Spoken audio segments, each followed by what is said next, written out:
नमस्कार दोस्तों, आप सभी को मेरा चैनल पर स्वागत है। जब भी हम पैसे के बारे में सोचते हैं या पैसे के बारे में कुछ बात करते हैं तो हमारे मन में एक चीज़ आता है, वो है बैंक। क्या कभी हमने सोचा है बैंक कैसे काम कर रहा है, बैंक कैसे पैसा कमा रहा है, बैंक हमारे पैसे से हमको कैसे इंटरेस्ट दे रहा है और हमारे पैसे से कैसे मुनाफा कमा रहा है। चलिए आज के इस वीडियो में जानने के लिए कोशिश करते हैं।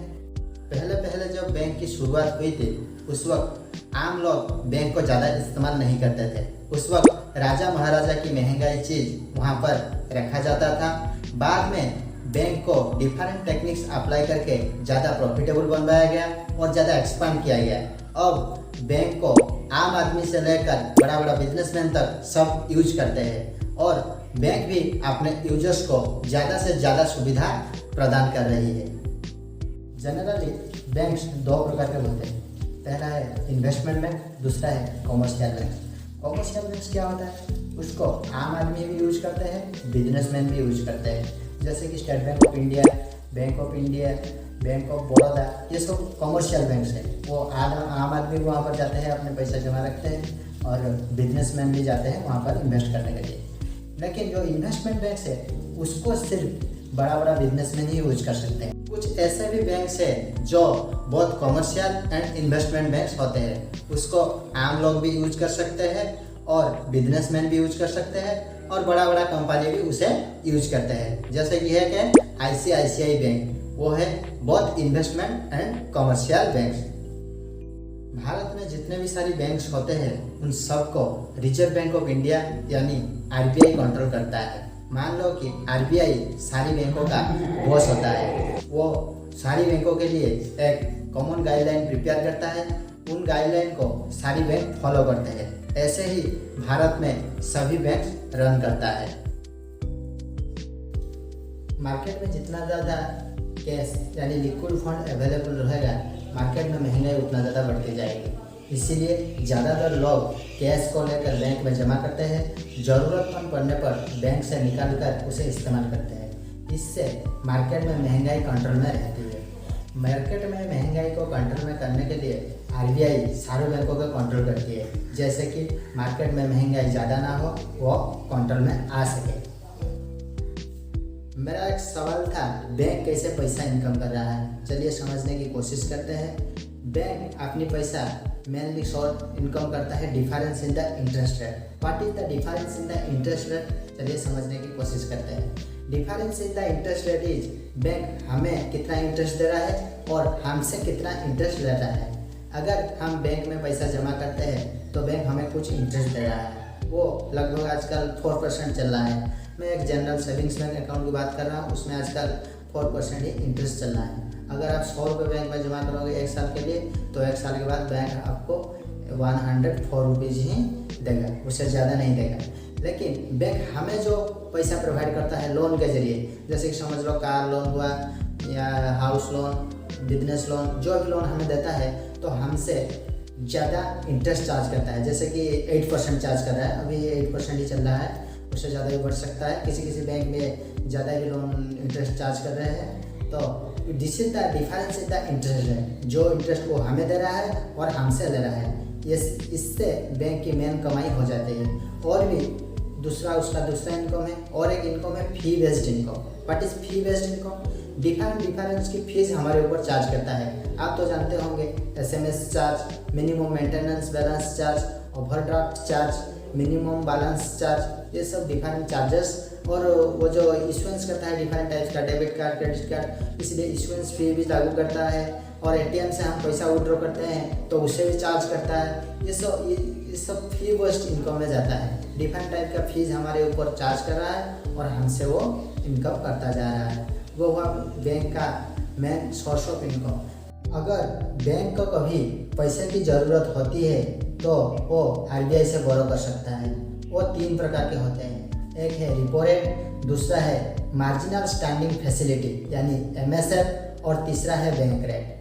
अगर बैंक को 2 से 14 दिनों के लिए उधार चाहिए तो उसे रिपो रेट कहा जाता है। अगर बैंक को इमरजेंसी में ओवरनाइट यानी 1 डे के लिए पैसा चाहिए तो उसे मार्जिनल स्टैंडिंग फैसिलिटी यानी MSF कहा जाता है। अगर बैंक को लॉन्ग टर्म के लिए उधार चाहिए तो उसे बैंक रेट कहा जाता है। आरबीआई के गाइडलाइन अनुसार सारे बैंकों को अपने नेट अमाउंट का 4% आरबीआई के पास रिजर्व रखना पड़ता है। इसे कैश रिजर्व रेशियो कहा जाता है। ये नेट अमाउंट एवरी फोर्टनाइट यानी 14 दिनों में कैलकुलेट किया जाता है। अगर एक बैंक का 14 दिन में डिपॉजिट हुआ 1 करोड़ रुपये तो उसके मिनिमम 4 लाख रुपया आरबीआई के पास रिजर्व रखना पड़ता है। इसे कैश रिजर्व रेशियो कहा जाता है।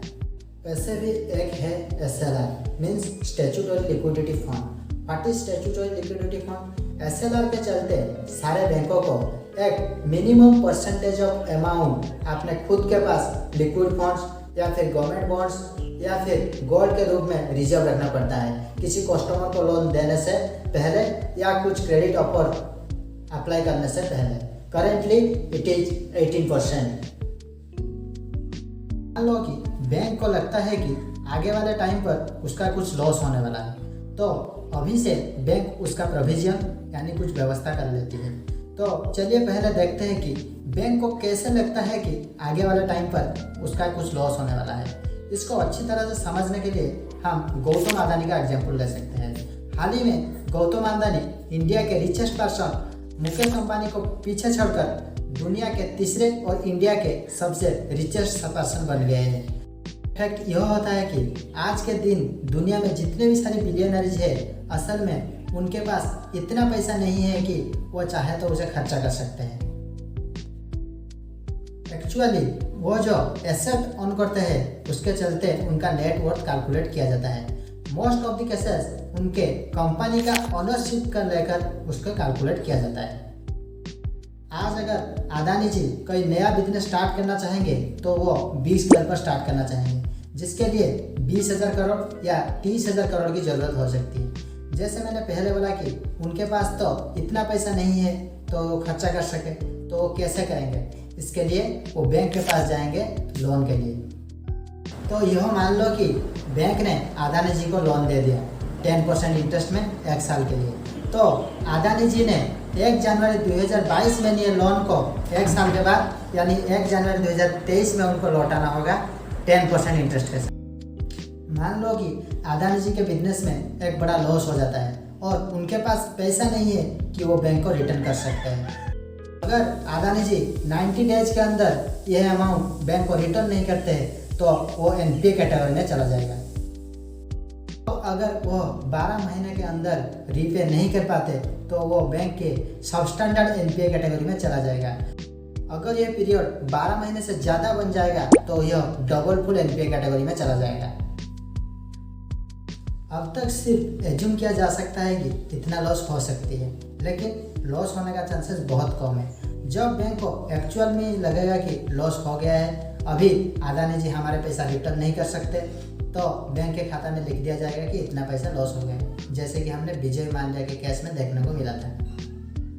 तो ऐसी केस में बैंक को अपने कैपिटल फंड से कुछ रिजर्व रखना पड़ता है फ्यूचर में हुए लॉस को कवर करने के लिए। अगर आपको ये वीडियो इन्फॉर्मेटिव लगा हो तो ऐसे ही इंटरेस्टिंग वीडियो देखने के लिए हमारे चैनल को सब्सक्राइब कर दीजिए और वीडियो को लाइक कर दीजिए। धन्यवाद।